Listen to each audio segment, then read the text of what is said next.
दोस्तों, देश में मोदी जी की सरकार और यूपी में योगी जी की सरकार ये साबित करने में जुटी हुई है, लगी हुई है शिद्दत से कि भाई हमारी जो सरकार है, हमारी सरकार में जो मंत्री हैं तमाम, वो बिल्कुल राम के आदर्शों पर चलने वाले मंत्री हैं। हमारी सरकार राम राज्य बनाने के लिए, राम के आदर्शों पर चलने के लिए बिल्कुल आमादा है और चल भी रही है। ऐसे दावे करते हुए अपनी पीठ थपथपाई जाती है दोस्तों। लेकिन क्या इन दावों में सच्चाई है? क्योंकि जो खबर निकलकर सामने आई है उसके बाद ऐसा कहीं भी दूर दूर तक नजर तो नहीं आ रहा है कि राम के आदर्शों का पालन किया जा रहा है। राम का पहला आदर्श क्या था? मर्यादा पुरुषोत्तम राम क्यों कहा जाता था उन्हें?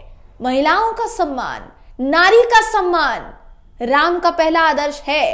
लेकिन उत्तर प्रदेश नारी के अपमान में, नारी की कहीं ना कहीं उनके गरिमा से खिलवाड़ करने में नंबर 1 बन चुका है दोस्तों। ये मैं क्यों कह रही हूं, किस आधार पर कह रही हूं, ये जानने के लिए आपको मेरे साथ इस वीडियो में आखिर तक बने रहना पड़ेगा, इसलिए आखिर तक इस वीडियो को जरूर देखिएगा, गुजारिश है आपसे। नमस्कार दोस्तों, मेरा नाम है जयंती झा और आप देख रहे हैं देश नीति।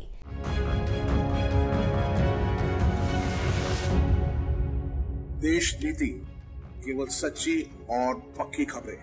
क्या ऐसे राम राज्य बन सकता है जिस तरीके से यूपी में योगी जी बनाना चाह रहे हैं? क्या इस तरीके से राम राज्य की कल्पना करना सही होगा? दोस्तों, उत्तर प्रदेश से एक बड़ी खबर सामने आई है, या उत्तर प्रदेश को लेकर एक बड़ी खबर सामने आई है कहा जा सकता है। खबर है कि महिला सुरक्षा के साथ खिलवाड़ के मामले में, यानी महिला असुरक्षित होने के मामले में उत्तर प्रदेश नंबर 1 है, पहले स्थान पर।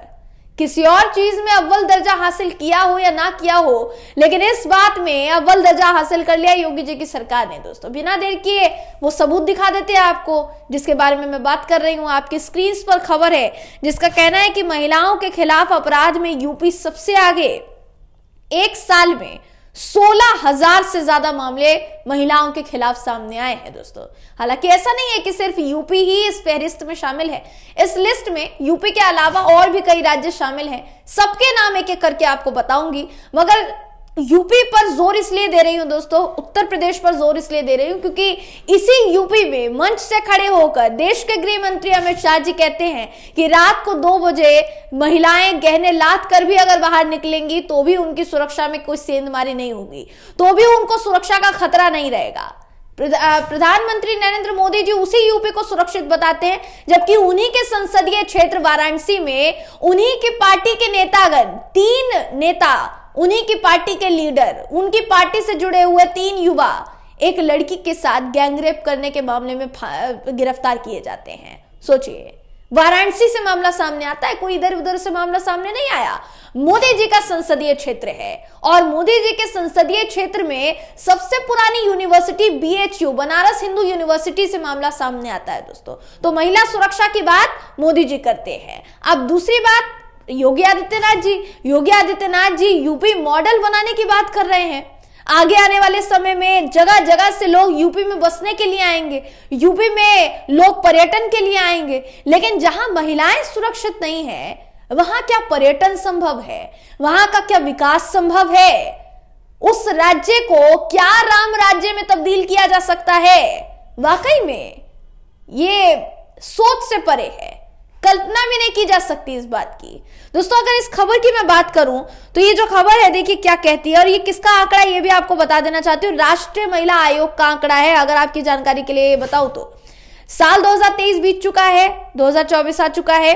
बीते एक साल में यूपी की जो उपलब्धि है वो यही है दोस्तों। राष्ट्रीय महिला आयोग की तरफ से जारी आंकड़ों का कहना है कि पूरे साल में महिलाओं के खिलाफ अपराध की 28,811 शिकायतें मिली और इनमें से 50% केसेस, 50% मामले अकेले उत्तर प्रदेश से सामने आए भाई, और कहीं से सामने नहीं आया है।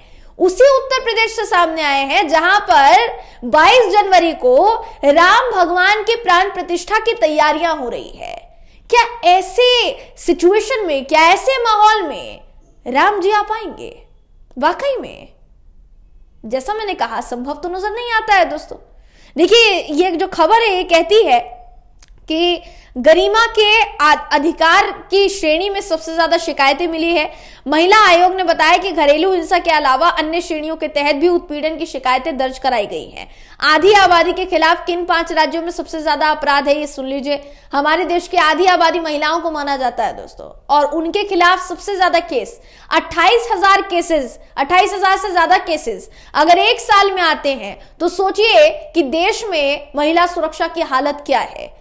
अलग अलग राज्यों में अलग अलग पुलिस की जिम्मेदारी है दोस्तों महिलाओं की सुरक्षा करना, और हर राज्य की जिम्मेदारी बनती है कि वहां रहने वाली महिलाएं सुरक्षित हो, उनको किसी तरीके से परेशानी का सामना ना करना पड़े, चाहे वो किसी भी लिहाज से क्यों ना हो। वो बाहर जा रही हैं, बाहर सुरक्षित हो, घर में है, घर में महिलाएं घरेलू हिंसा का शिकार न बने, उनके परिवार वाले उनके साथ गलत व्यवहार न करें। इन सबकी जिम्मेदारी किसकी बनती है? वो यही सोचकर दोस्तों आगे बढ़ती हैं। उनको पता रहता है कि उनको ये उम्मीद रहती है कि कम से कम देश के कानून के सामने उनको हाथ नहीं फैलाना पड़ेगा। देश का कानून उनके लिए न्याय देने के लिए हमेशा खड़ा है। लेकिन ऐसे आंकड़े सामने आने के बाद उनकी उम्मीदें टूटती हुई नजर आती है दोस्तों। अगर इस खबर की बात की जाए तो अलग अलग राज्यों के नाम बताए गए हैं, और अलग अलग राज्यों में महिलाओं से जुड़े केसेस का आंकड़ा भी सामने आया है। क्या है आंकड़ा? आपकी स्क्रीन पर है। उत्तर प्रदेश में 16,109 मामले सामने आए शिकायतों के, महिलाओं से जुड़ी शिकायतों के, महिलाओं के खिलाफ अपराध से जुड़ी शिकायतों के। दिल्ली से 2,411, वहां की पुलिस, दिल्ली पुलिस है दोस्तों। महाराष्ट्र 1,343, वहां पर भी ये सारी चीजें देखी जानी चाहिए। बिहार 1,312, मध्य प्रदेश 1,165, हरियाणा 1,115, राजस्थान 1,011, तमिलनाडु 608, पश्चिम बंगाल 569, कर्नाटक 501। यानी ये जितने भी राज्य हैं, इन राज्यों से सबसे ज्यादा मामले सामने आए हैं महिलाओं के खिलाफ अपराधों के। और इस जितने भी राज्य इस लिस्ट में शामिल है दोस्तों, हम तो ये देश नीति के तहत, देश नीति के हवाले से या देश नीति के जरिए हम सिर्फ ये कहना चाहेंगे कि जागरूकता आनी चाहिए, और चाहे वो किसी भी राज्य की सरकार क्यों ना हो, आपको महिलाओं की सुरक्षा पर ध्यान देना पड़ेगा। क्योंकि अगर आप महिलाओं का वोट लेना जानते हैं, अगर आप महिलाओं से जुड़ी महिलाओं को पुल्हाकर और उनके लिए योजनाएं लाकर उनका वोट लेने की कोशिश करना जानते हैं, तो फिर आपकी जिम्मेदारी बनती है कि आप महिलाओं को उनका अधिकार दें, सुरक्षा का अधिकार उनको मिले, सुरक्षा के अधिकार का पालन हो। वहां की पुलिस, किसी भी राज्य की पुलिस हो, महिलाओं की सुरक्षा पर ध्यान दे, ये उनकी जिम्मेदारी बनती है, चाहे वो कोई भी राज्य क्यों ना हो। मैं बार बार दोहरा रही हूं, उत्तर प्रदेश हो तो योगी जी ध्यान दें, और बाकी के राज्य हो तो बाकी के राज्य के मुख्यमंत्री ध्यान दें। क्योंकि ये कोई सही बात नहीं है, या इस पर कोई तालियां नहीं पीटी जाएंगी कि आपके शासन में महिलाओं का घर से बाहर निकलना दूभर हो गया है या मुश्किल हो गया है। ये कोई तालियां पीटने वाली बात नहीं है। घरेलू हिंसा के अलावा उत्पीड़न के दूसरे कई मामले सामने आए हैं, जिसमें घरेलू हिंसा है, दहेज के नाम पर उत्पीड़न के मामले भी बहुत ज्यादा है दोस्तों।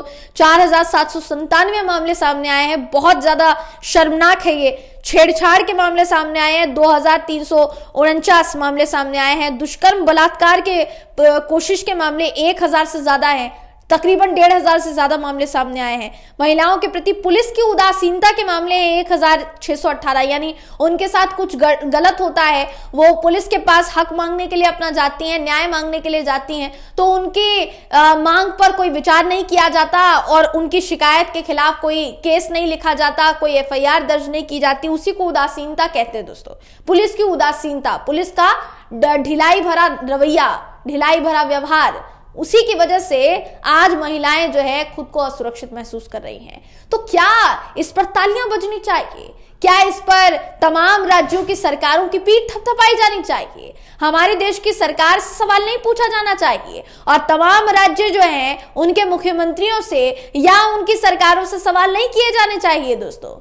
ये मैं इसलिए पूछ रही हूं क्योंकि इसका जवाब मुझे आपसे चाहिए। आप मुझे कमेंट करके इन सवालों के जवाब जरूर दीजिएगा अगर हो सके तो। फिलहाल इस खबर में बस इतना ही। आप इस खबर पर क्या सोचते हैं, आपकी इस पर क्या राय है, कमेंट करके जरूर बताइएगा। वीडियो अगर आपको पसंद आया हो तो वीडियो को लाइक कीजिए, शेयर कीजिए, चैनल को सब्सक्राइब करना बिल्कुल भी ना भूलें। फिर मुलाकात होगी आपसे अगली वीडियो में, तब तक के लिए नमस्कार।